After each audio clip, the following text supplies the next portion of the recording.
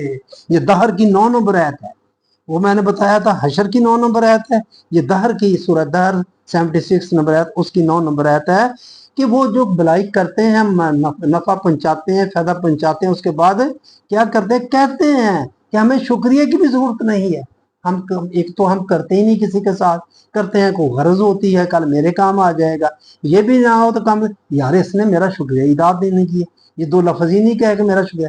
دیکھ لیں قرآن کیا کہتا ہے، وہ کہتے ہیں آگے سے کہ ہمیں تمہارے شکریہ کی بھی ضرورت نہیں ہے، تم نے شکریہ بھی نہیں کہنا، یہ فرض سمجھ کے کرتے ہیں، اپنی ضرورت کو دوسرے کی ضرورت پر قربان کرنا۔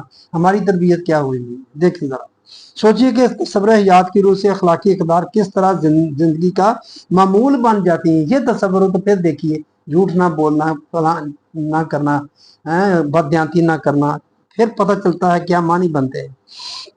انسانی مساوات کے تصور کا عملی نتیجہ یہ ہے کہ اس سے ایک ایسا معاشرہ وجود میں آ جاتا ہے جس میں کسی انسان کا کسی دوسرے انسان کو غلام ہونا تو ایک طرف، کوئی کسی کو محکوم نہیں ہوتا، کسی کا محکوم نہیں ہوتا، اور نہ ہی کسی کا محتاج، اس سے ایک ایسا نظام قائم ہوتا ہے، یہ ایک نظام بن جاتا ہے جب سب ہی ایسا کریں اور ایک نظام کی شکل بنا دیں جس میں تمام افراد قوانین خداوندی کی 4 دیواری کے اندر رہتے ہوئے زندگی کے معاملات باہمی مشاورت سے طے کرتے ہیں، وَأَمْرُهُمْ شُورَىٰ بَيْنَهُمْ، ان کے معاملات باہمی مشورے سے طے ہوتے ہیں، ایسے ہوتا ہے، یہ نظام بن جاتا ہے ایک۔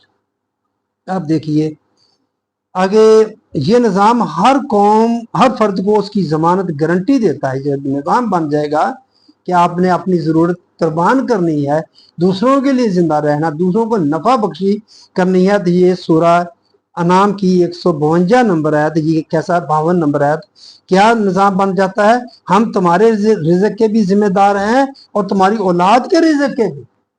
یہ کون ذمہ دار لے رہا ہے؟ اللہ، یہ وہ نظام اللہ کا لے رہا ہے، وہ نظام ایسا بن جاتا ہے۔ یہاں سمجھنے کی ضرورت ہے، یہاں اللہ حیثیت ایک نظام کے بات کر رہا ہے، یہ بنانا تم نے ہے، تم نے خود کرنا ہے۔ ایسے کیسے؟ یہ جو بات پیچھے بتا دی گئی ہے منفعت بخش ہونے کی، تو یہ ایسا بن جائے گا، یہ ذمہ دار ہوگا تمہارا بھی، تمہاری اولاد کا۔ ہمیں کس چیز کے فکر کے لالے پڑے ہوئے ہیں؟ فکر معاش کے لالے، اپنے فکر معاش کم اور اپنی اولاد کا آگے زیادہ فکر، پھر ہی یہ بددیانتیاں ساری شروع ہوتی ہیں وہاں سے۔ کہیں اس نظام میں کسی کو جھوٹ بولنے یا چوری اور بددیانتی کرنے کی ضرورت باقی رہتی ہے؟ میرے بھائیوں غور تو کرو، اگر یہ نظام ایسا بن جائے تو کوئی کسی کو بددیانتی کرنے کی ضرورت پڑے گی کہ میرا رزق بھی پورا ہو رہا ہو، میرے بچوں کا بھی ہو رہا ہے، ان کی دوائی بھی مفت ہو، یقین نہیں ہو، مجھے پتا ہے اعلیٰ قسم کا علاج ہو رہا ہے، اعلیٰ تعلیم سب برابر ایک طرح سے حاصل کر رہے ہیں اور سب کو برابر کھانے کے لیے مل رہا ہے، رہنے کے لیے مل رہا ہے، تو کہاں بددیانتی کرنی بھائی، کہاں جھوٹ بولنا ہے؟ کہ کیا پھر یہ تو آٹومیٹک ختم؟ یہ ہے وہ نظام جو اسلام دیتا ہے اور کوئی نہیں دیتا، یا جو اس طرح کا نظام بنا لے گا بس ضرورت ہی نہیں رہے گی آپ کو جھوٹ بولنے کی، کوئی بددیانتی کرنے کی، کچھ اس طرح کی بد اخلاقی کام کرنے کی۔ اس میں اخلاقی اقدار خود بے خود برے کار آتی چلی جاتی ہیں۔ اس نظام میں نہ کسی کو خدائی اختیارات، ڈیوائن رائٹس حاصل ہوتے ہیں، نہ مذہبی پیشواؤں کا وجود باقی رہتا ہے، کچھ بھی نہیں رہتا، ڈیوائن پاور ایک اوپر بیٹھا ہوا بس، نہ ملوکیت نظر آ سکتی ہے، نہ سرمایہ داری۔ دنیا مذاہب میں اس قسم کا نظام تو ایک طرف سرے سے نظام کا تصور ہی نہیں، اس طرح کا تصور ہی نہیں ہے۔ ہم دائی ہیں، ہمارے ہاں کہاں پا جاتا ہے؟ قرآن کہتا ہے نا کم از کم ہمارے ہاں تو ہو نا، مسلمانوں کے ہاں یہ جذبہ تو ہو نا، کیا ہے؟ کچھ بھی نہیں، سوچتے نہیں، اس طرف آتے نہیں۔ اس طرح کا نظام لانے کے لیے کیا کرنا ہوگا؟ ہمیں قرآن کی طرف آنا ہوگا، وہاں نہیں آتے، ہم نہیں آنا چاہتے، یا ہمیں طرح طرح سے روکا جاتا ہے۔ اس کی ایک الگ لمبی سازش ہے، اس کا ذکر کرتا بھی رہا ہوں، آگے بھی میں کروں گا۔ جی، قرآن کے قریب نہ جانا، یہ جو ورد وظائف ہیں یہ اسی چیز کی ایک سازش کا حصہ ہیں، یہ کرتے رہے قرآن کی طرف آئے نا۔ اب ان آیات کو آپ دیکھیں تو یہ حشر کی 9 نمبر اور یہ دہر کی 9 نمبر، یہ کھول کے دیکھ لیں، ذرا پڑھ لیں کیا کہتا ہے قرآن،